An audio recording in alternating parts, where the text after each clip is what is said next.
Fans, welcome to Liberty Blue, the best Rangers podcast in town. I'm Andrew Chelney, alongside Nick Zararis. We scream about the Rangers so that you don't have to. This is episode 61, live on Twitter, Twitch, and YouTube. We're recording just a little bit earlier on in the day, but unless Christopher does something ridiculous, hopefully this doesn't age too poorly by later today. Nick, yesterday was the 2-year anniversary of the Pavel Buchnevich trade, and if I say what I want to say, Dolan will ban me from MSG, so instead, I yield the floor to you.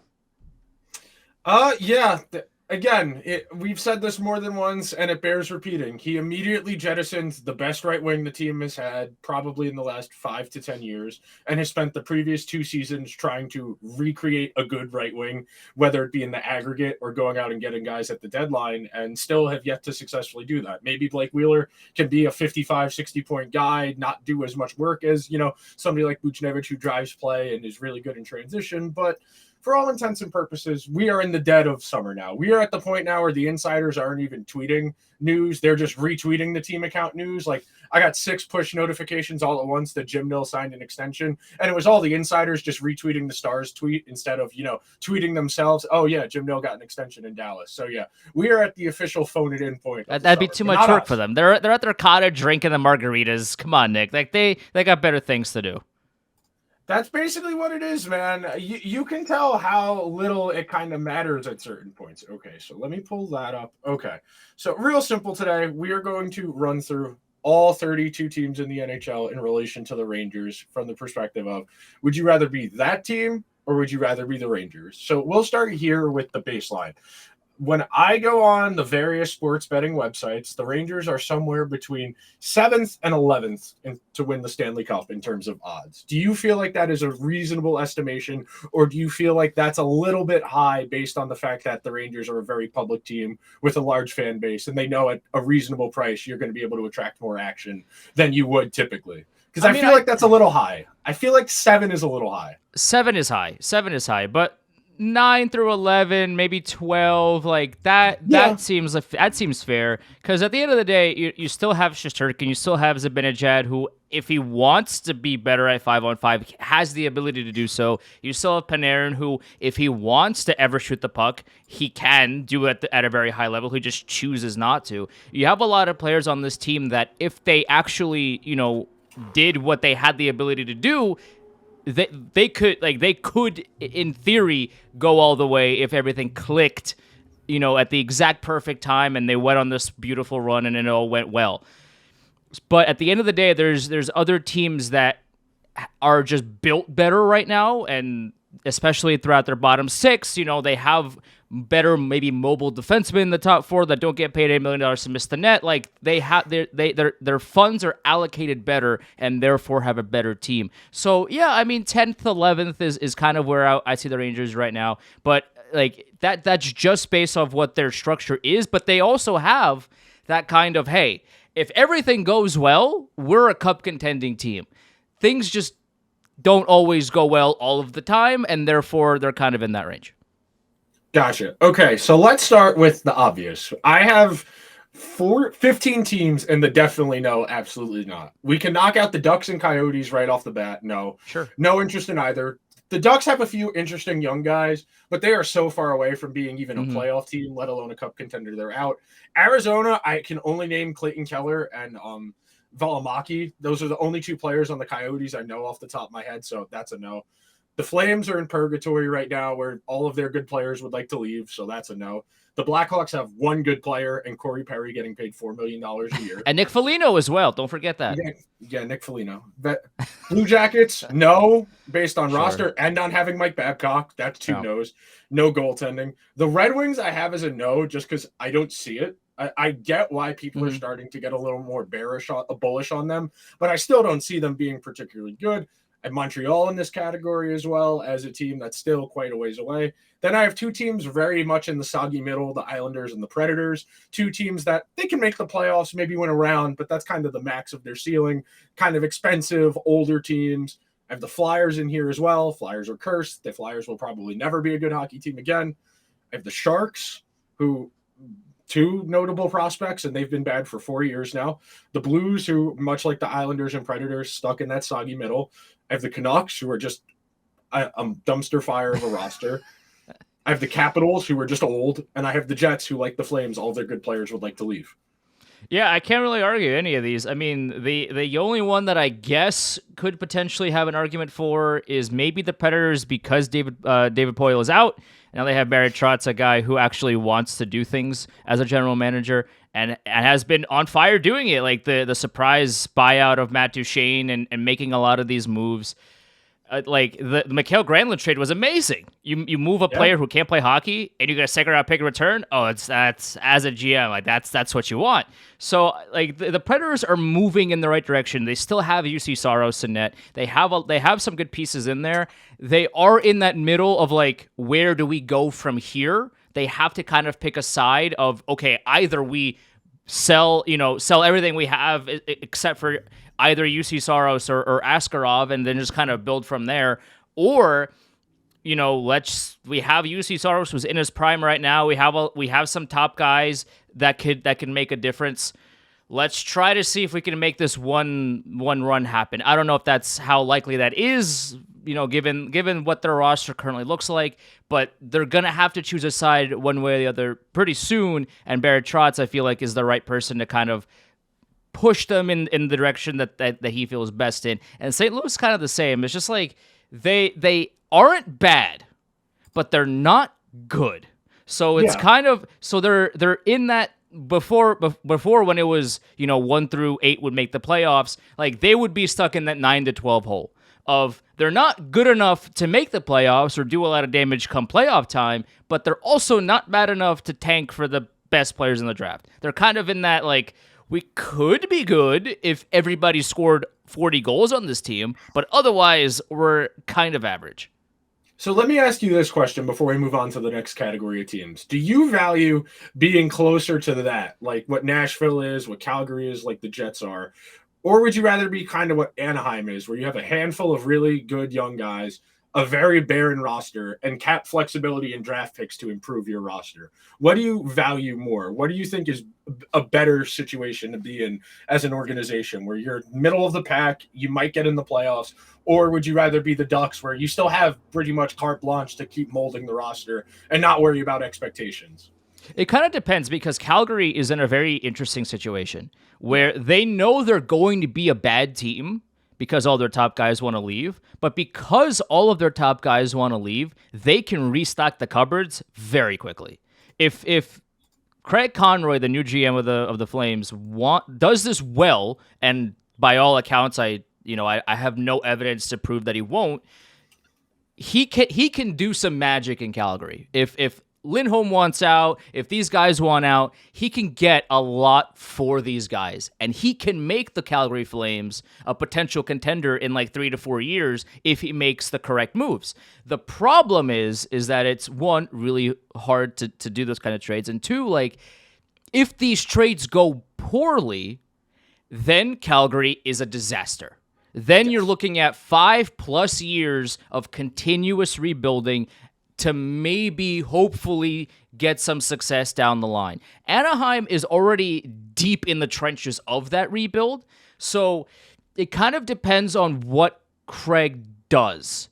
Like that to me, like that hinges on, like the Calgary's future hinges on these upcoming trades. How does Craig kind of, find his way through these deals, and what does he ultimately receive in return? If he gets a haul and Calgary's looking really scary in a couple of years because they have 100,000 prospects and assets that they could use some of, on the ice, but some to acquire really good talent, and all of a sudden they have really good high-end talent and also, middle six guys that are young and still making, ELC or slightly above that money, all of a sudden now you're cooking. But that Calgary's a question mark just because we have no idea what these trades will look like. Okay, let's move along into the next category. And I have this titled as maybe, and I have 8 teams here. So number 1, I have the Bruins. Maybe you could talk me into that, because at a nebulous level, the Swayman-Ullmark tandem in the aggregate is 85% of what Shesterkin is. Charlie McAvoy can be your Fox facsimile. Pasternak and Marchand are better than any forward on the Rangers. And right there, that's a decent baseline. The issue and reason you probably wouldn't want to be the Bruins is, other than those guys, it's really kind of slim pickings, especially if Bergeron. If Bergeron doesn't come back, they definitely go into the no column. But with the idea of him possibly coming back, he's in the maybe. They've added a few guys in this offseason that at least they're interesting. They still probably have one more move to make before the season starts, but I have the Bruins here. I have the Sabres here based on the idea that they're still kind of in the upward trajectory of their rebuild, that some of their young guys have finally started to pop off. You saw Tage really hit it hard last year. Dylan Cousins had a strong season last year. Dahlin, Owen Power. You see the core of a good group coming together. Devin Levy, the goaltender from Northeastern, is going to start at the NHL level this year. So you see the bones of a really good young core there. And you have a little bit of flexibility to go out and add a star, a marquee player. But you've got your 2 top defensemen. You've got the goalie. You've got 3 good forwards you feel strong about. That's a decent baseline. I have the Panthers here because Tkachuk and Barkov, I would take those over any 2 forwards on the Rangers.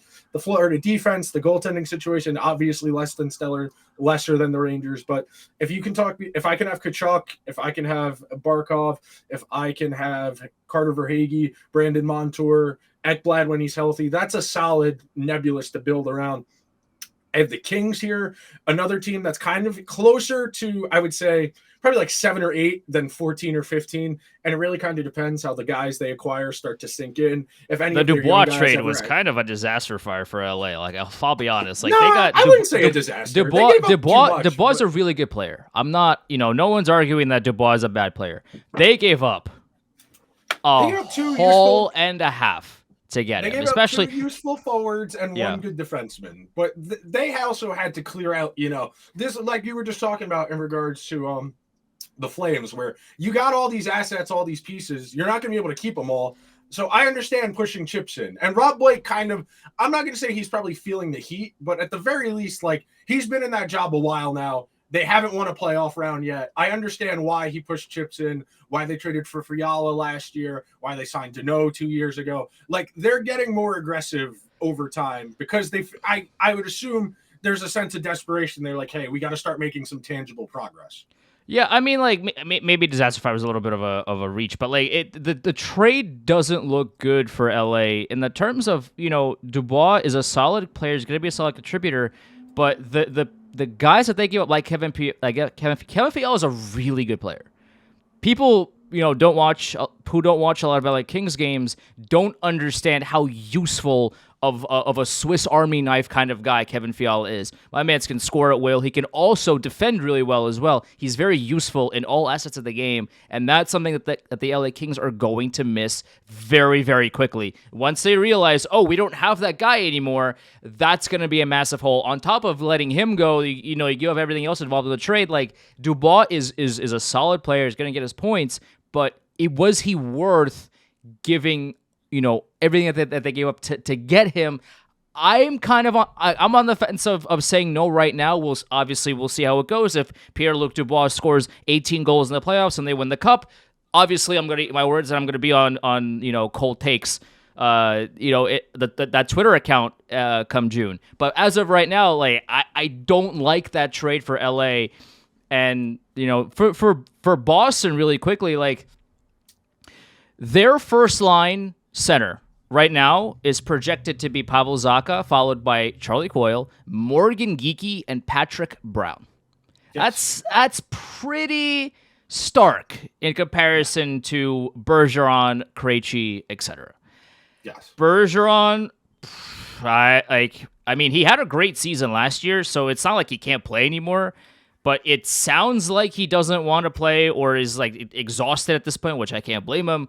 I don't know whether he's going to come back. It's going to be a massive, massive, massive issue for the Bruins if he doesn't come back, because I just read you there's center depth and they kind of don't have it. And Charlie Coyle was a really good third line center for them, but can he be a second line center for the majority of the season? Can Pavel Zacha be a first line center for the Boston Bruins? I kind of don't think so. So for them, it's like, yeah, they have a good core of Marchand and Pasternak and Charlie McAvoy. Their defense is really good with Lindholm and Grzelcyk and all those guys, but like, their forward depth is less than ideal, and they don't have a lot of money, so The speculation is that one of their goaltenders is going to have to go. So which one do you pick? Who's your backup? There's issues in Boston, that's for sure.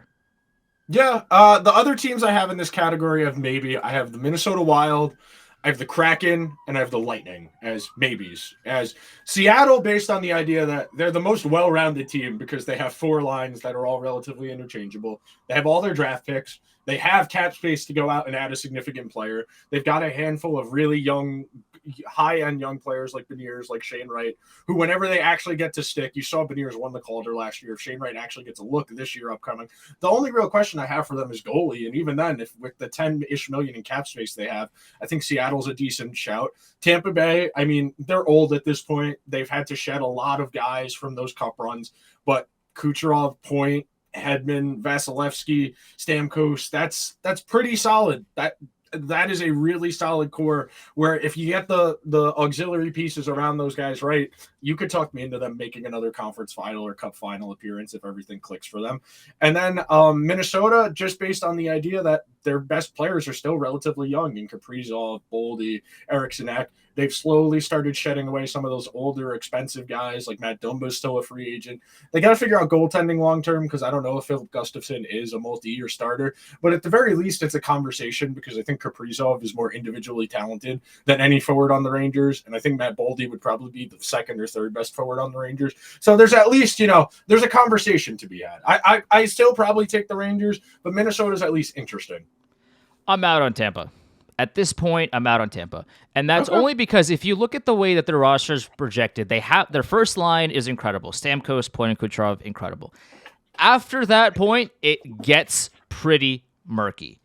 Their second line right now, according to dailyfaceoff.com, which I have pulled up right now, their projected line, second line is Hagel, Cirelli, and Connor Sheary. Then it gets really kind of weird with Esimont, Nick Paul, Tanner Jeannot, the guy who they traded 5 picks to get, who did nothing at the nothing come playoff time. And then you have Cole Koepke, a guy who, I be honest with you, didn't know was a real person. Luke Glendening, a guy who wins faceoffs and does absolutely nothing else. And Josh Archibald, same kind of guy. And even their defense, you still have Hedman and Sergachev, but Zach Bogosian, they signed Calvin DeHaan. Perbix, I haven't seen a whole lot of to really form an opinion on. There's a lot of holes, especially if Hedman goes down to injury or one of their big guys gets hit with injury. A lot of teams can make do with what they have in the meantime.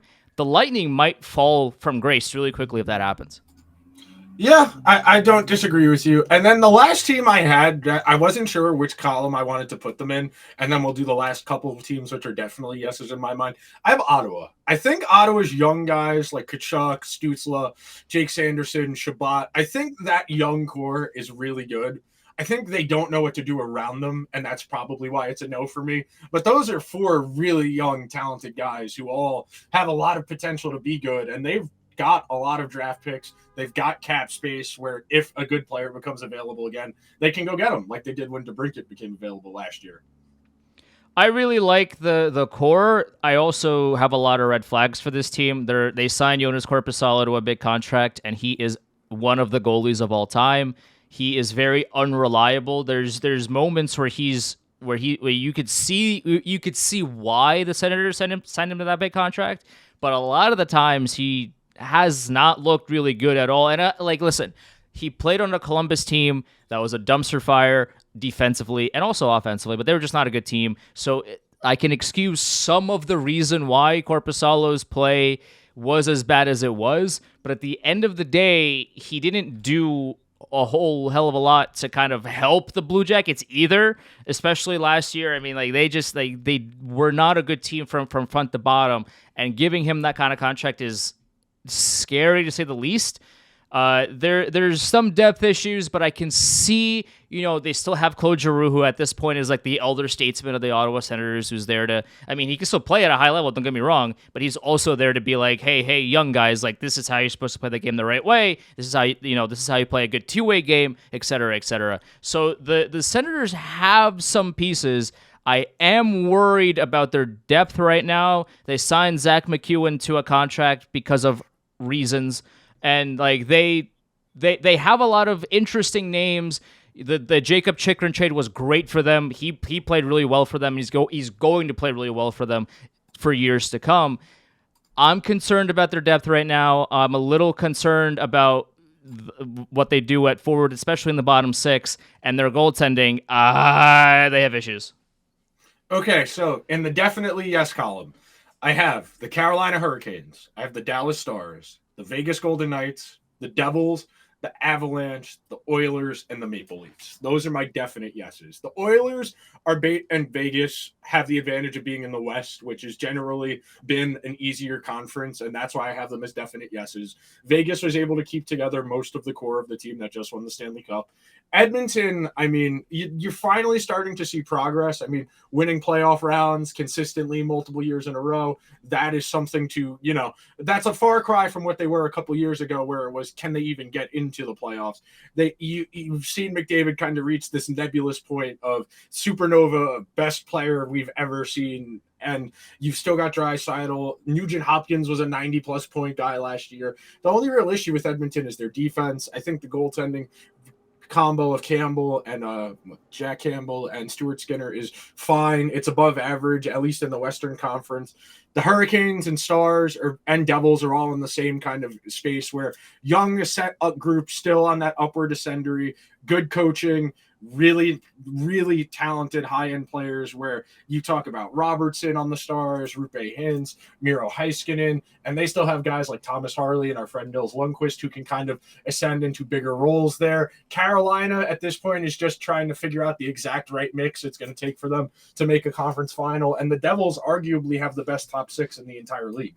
So that's for those guys at least. And then Colorado, Landeskog's probably not coming back, but any team that has Nathan McKinnon, Mikko Rantanen, Cale Makar, Bowen Byram, Devon Taves, Jack Johnson. Don't forget Jack Johnson, our friend.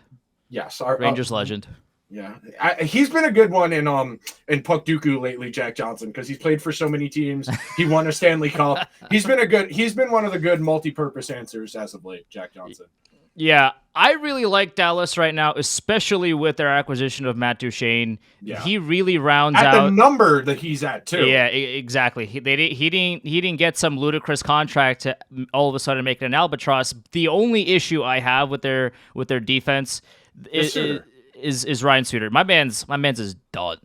He can't skate. He's really slow at this point of his career. He also eats a lot of minutes for some reason. Like he's late stage Dan Girardi at this point, where the coach continues to give him top 2, top 4 minutes, despite him not having the ability to play at top 2, top 4 minute level of hockey. And that's kind of my one issue with them is like, dude, you at a certain point the coach has to be like, you can't stop giving him half an hour of ice time. Like you got to stop doing that. This man is going to break down. He's going to retire mid game at some point if you keep doing this to him. You gotta let this man go. Maybe that's the play.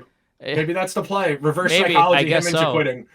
Yeah, and right now Daily Faceoff has Nils Lundqvist projected to be in the starting 6 for the Stars. His defense is atrocious. Yeah, at the time I didn't like the trade for the Rangers. They got a first round pick for him. I think it was a fourth as well. At the time, I didn't like it, but the more I watch Nils play, the more I'm like, Rangers kind of dodged a little bit of a bullet there because my man's is a black hole when it comes to defense, which is what a defenseman is supposed to be good at. So there's some issues on the back end that I want to see addressed, but overall they are a very, very solid team, a dangerous team, and they have great goaltending. They have great forward. They have great top end forwards. They still have Miro Heiskanen in there, and anything could happen with Dallas. So they're a great team for sure.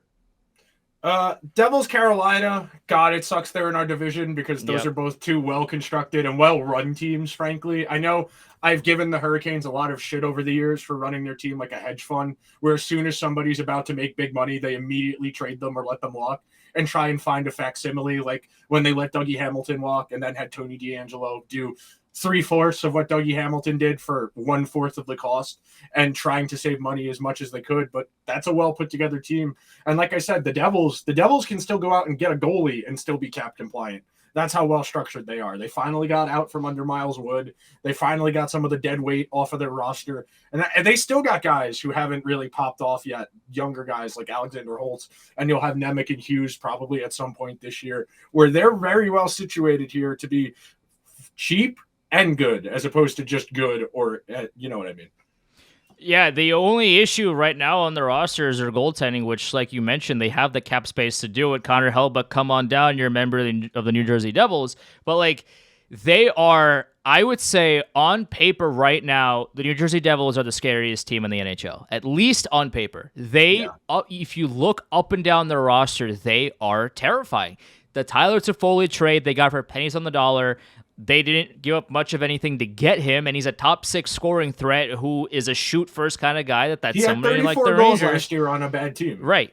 Somebody like the Rangers really should have looked at acquiring, but they don't have the cap space because they held on to Barclay Goodrow. And, like, again, we're just going down the same rabbit hole of what the Rangers should have done versus, you know, what they actually did. But the Devils are the absolute.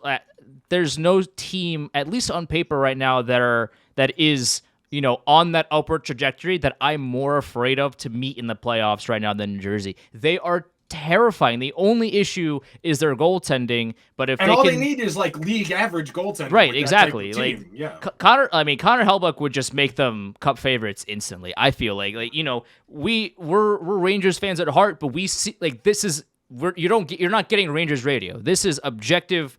You know, let's see their roster and how they play and all these things. If they get Connor Hellbuck, they are my cup favorites for sure.